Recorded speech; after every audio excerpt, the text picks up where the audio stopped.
오늘 설교의 제목이 나발은 죽고라는 제목입니다.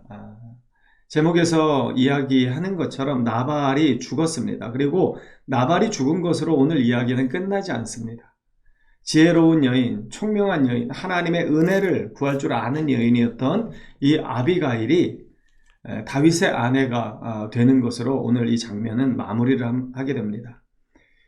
먼저 오늘 그 말씀을 살펴볼 텐데요. 37절에 36절에 보면 한치 앞을 알지 못하는 이 나발이 자기의 생명이 어떠한 위험한 지경에 빠졌는지도 모르고 왕과 같은 그러한 잔치를 베풀고 거기에 술에 취해서 완전히 인사불성이 되어서 어떠한 상황인지 전혀 깨닫지 못합니다. 그래서 총명한 여인이었고 이 지혜로운 여인이었던 아비가일도 이때 더 이상 나발에게 이야기하지 않습니다. 왜냐하면 더 이상 대화의 상대가 되지 않기 때문이죠. 그래서 37절에 보면 아침에 나발이 포도주에서 깬 후에 아비가일이 그에게 이 일을 말합니다. 그러니까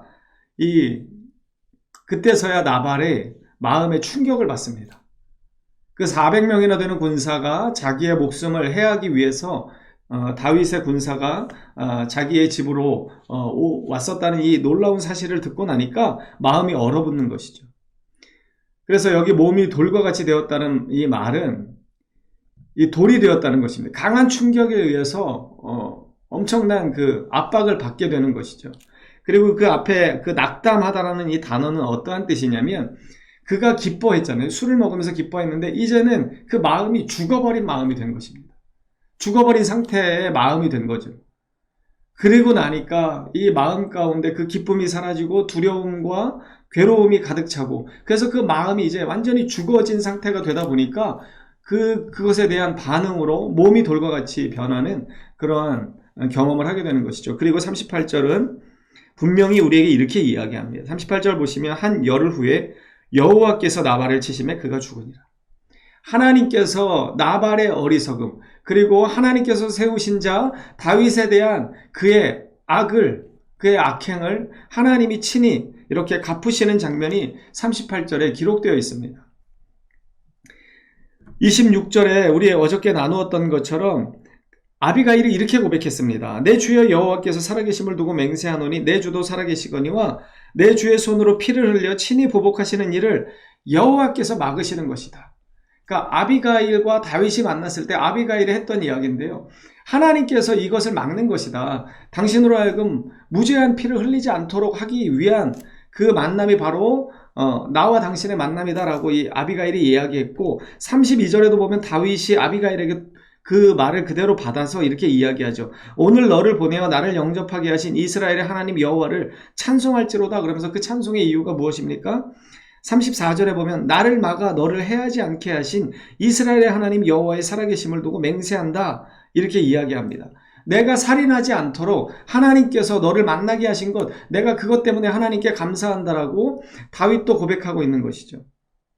그러한 상황이 지나고 난 다음에 정말로 하나님께서는 이 나발을 친히 치셨습니다. 그래서 그 다윗의 답답했던 마음, 다윗의 억울했던 그 마음을 위로하시는 것이죠. 자, 39절에 보면 나발이 죽었다 함을 다윗이 듣습니다. 그리고 나발에게 당한 나의 모욕을 갚아주사 종으로 악한 일을 하지 않게 하신 여호와를 찬송할지로다. 다윗이 이렇게 고백하는 것입니다. 나로 하여금 그 악한 일을 하지 않도록 행하신 하나님께 감사하다. 이게 무엇입니까? 만약에 그때 다윗이 자신의 감정을 추스르지 못하고 이 나발과 관련된 모든 사람들을 만약에 해했었다면 다윗이 나중에 왕이 되어서도 그것 때문에 엄청난 그 비난과 걸림돌이 되었을 것입니다. 왜냐하면 다윗은 감정을 추스르지 못하는 자고 잔악한 자다. 동족을 무참히 살해하는 자다라고 하는 이러한 오해를 받기가 너무나 쉬웠기 때문입니다. 그리고 다윗은 이제 아비가일을 아내로 맞이하게 됩니다. 그런데 이 아비가일을 맞이하게 되면서 다윗에게는 엄청난 유익이 있는데 그것이 무엇이냐면 이 헤브론 지역에서 나발이 영향력을 미치고 살았죠. 만약에 다윗이 이 나발을 자기의 생각대로 뜻대로 자기의 감정대로 하나님보다 앞서서 그를 사륙했다면 아마 다윗은 영원히 헤브론의 원수, 대적이 되었을 것입니다. 그런데 그렇게 행하지 않았고 하나님의 때를 기다림으로 인해서 나발은 하나님에 의해서 죽임을 당하고 그리고 그 사랑스럽고 지혜롭고 총명한 그 여인 아비가일을 아내로 맞이하게 되면서 그 헤브론 지역에서 엄청난 그 영향력을 다윗이 누리게 되는 것이죠. 그래서 나중에 그 헤브론에서 기름 부음을 받을 때도 그런 이 여러 가지 이 상황들, 아비가일을 아내로 맞은 그 상황들 때문에 다윗이 헤브론에서 그 왕으로 인정받을 때 큰 도움을 얻게 되었다는 것입니다. 그런 것을 볼 때 하나님이 이렇게 모든 것을 합력하여 선을 이루어 가시는 분이심을 아마 다윗은 깊이 경험하게 되었을 것입니다.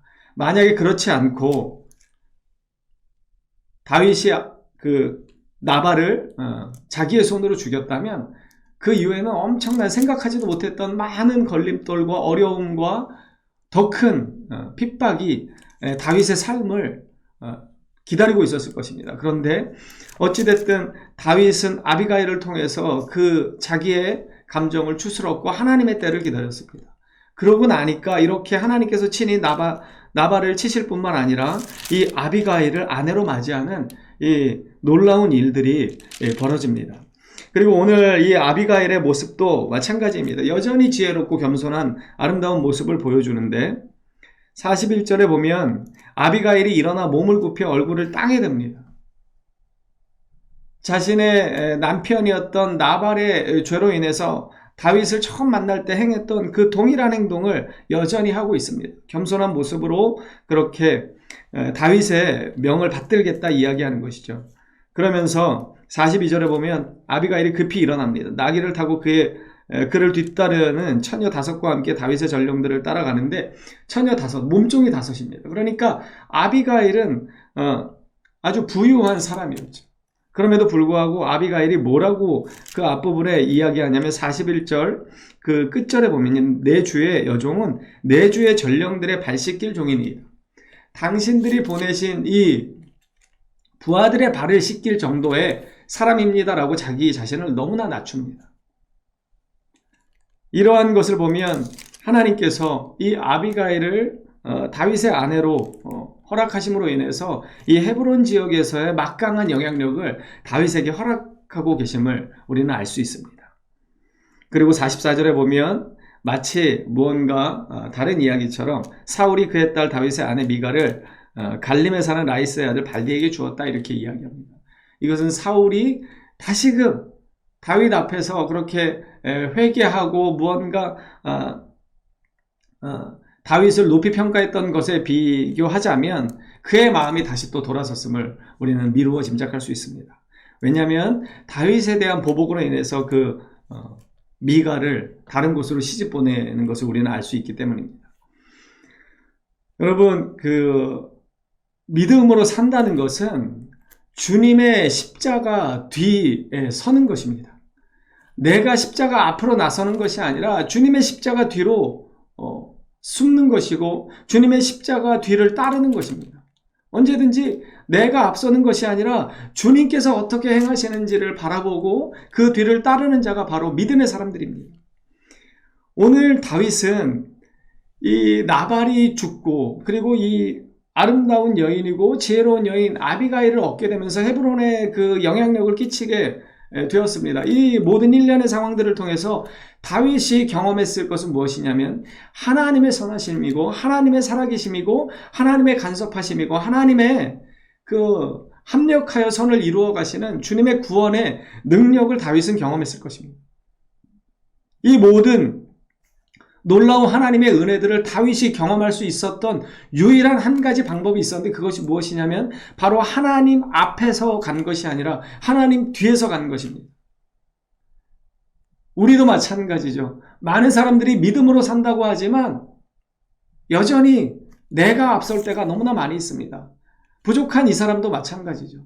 늘 하나님 뒤에서, 십자가 뒤에서 따라간다고 하지만 어느 순간에 보면 제가 더 앞서가 있고 제 마음이 더 분주하고 하나님의 뜻을 구하기보다는 뭔가 되어지는 상황 때문에 마음이 분주할 때가 한두 번이 아닙니다. 그럼 이렇게 되면은요, 하나님이 어떻게 간섭하시고 어떻게 행하시고 어떻게 우리에게 도움을 주시는 분이신지를 경험할 길이 요원하게 되는 것입니다.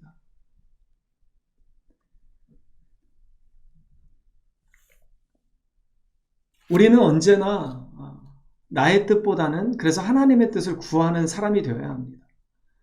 내 생각보다는 하나님의 계획은 어디 있는가? 그래서 겸손히 무릎 꿇어 기도해서 하나님의 뜻이 어디 있는지를 분별해 내야 합니다. 그렇게 하지 않을 때 우리는 믿음으로 산다고 하지만 말씀보다 먼저 앞서가는 경우가 너무나 비일비재하기 때문입니다. 그러한 자들은 하나님의 은혜의 손길을 경험할 길이 대단히 어렵습니다. 여러분, 베드로전서 5장 6절에 보면 이런 말씀이 있습니다. 하나님의 능하신 손 아래에서 겸손하라. 때가 되면 너희를 높이시리라. 너희 염려를 다 주께 맡기라. 이는 그가 너희를 돌보십니다. 그러니까 우리의 모든 염려를 다 맡기고 하나님의 손 아래에서 겸손하라는 것이죠. 때를 기다리라는 것입니다. 하나님의 때를 기다리면 그렇게 겸손하게 주님의 은혜를 인정하고 주님의 그 도우심을 인정하면 때가 되면 너희를 높이신다. 베드로전서는 이렇게 우리에게 말씀합니다. 여러분, 창세기 50장에 보면은요, 이 요셉이 그의 형들에게 이렇게 말을 합니다. 창세기 50장 19절인데요. 요셉이 그들에게 이르되 두려워하지 마소서. 내가 하나님을 대신하리이까. 이게 언제냐면 그 형들과 함께 살고 오랫동안 함께 살았습니다. 다시금 애굽으로 와서. 그런데 아버지 야곱이 죽고 나니까 형들이 두려운 거예요. 아버지가 살아계실 때는 우리를 살려두었지만 아버지가 이제 돌아가셨으니 우리도 이제 죽게 되었구나. 그들이 벌벌 떱니다. 그때 그 모습을 보면서 요셉이 그들에게 이야기하는 것입니다. 형들에게. 두려워하지 마소서. 내가 하나님을 대신하리이까. 당신들은 나를 해하려 하였으나 하나님은 그것을 선으로 바꾸사 오늘과 같이 많은 백성의 생명을 구원하게 하시려 했다. 이렇게 이야기합니다. 하나님은 그것을 선으로 바꾸셨다고 요셉은 고백합니다. 이것이 하나님의 은혜를 아는 자의 고백입니다. 여러분, 이 요셉이 어떻게 이 놀라운 진리를 깨달았습니까? 하나님 안에서 겸손했기 때문입니다. 하나님의 때를 기다려 보니까 하나님께서 그 악한 것을 선으로 갚으시는 분이심을 그는 경험했습니다. 그래서 형들에게도 두려워하지 말고 내가 어떻게 하나님을 대신할 수 있습니까? 하나님은 이 악을 선으로 갚으신 하나님이십니다라고 고백하는 것입니다. 여러분, 우리의 삶 가운데 이러한 고백이 있어지기 위해서는요, 하나님의 선하신 때를 기다리는 지혜가 필요합니다. 그리고 하나님의 능하신 손 아래에서 겸손히 기다리는 그 인내가 필요합니다.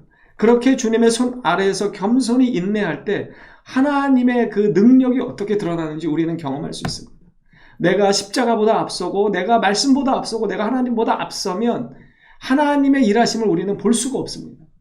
여러분, 기도하실 때 날마다 내가 하나님 뜻에 따라 뒤따라가는 자로 살게 해달라고 우리는 기도해야 합니다.